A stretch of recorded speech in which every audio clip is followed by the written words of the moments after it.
আৰে এইটো নিবিড়চোন, ৰচোন ইয়াক মাত এটা লগাও। হেই নিবিড়।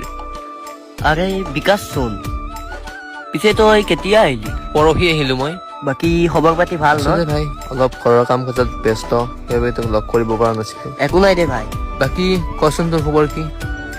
খবৰনো কি কম, আগৰ নিচিনা নাই আৰু, সকলো শেষ হৈ গ'ল। পিছে কিনো হ'ল? সেইবিলাক বহুত কথা, কম দে কেতিয়াবা পাছত লগ পালে।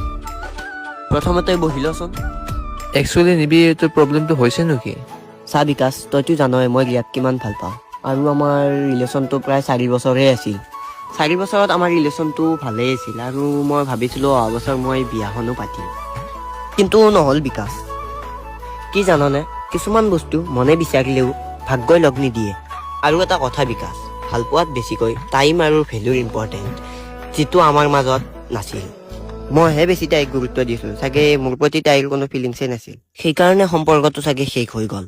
একচুৱেলি চা বিকাশ, ভুল তাইৰ নাছিল, ভুল মোৰ চইচৰ আছিল।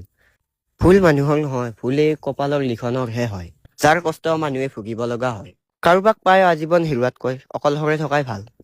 তাইক মই নিজৰ কৰিব নোৱাৰিলো সঁচা, কিন্তু তাই মোৰ অভিশপ্ত হৃদয়ত এপাহি ৰঙা গোলাপ হৈ সদায় থাকিব। সন্ধিয়া হৈ আহা এবাৰ ধুমুহা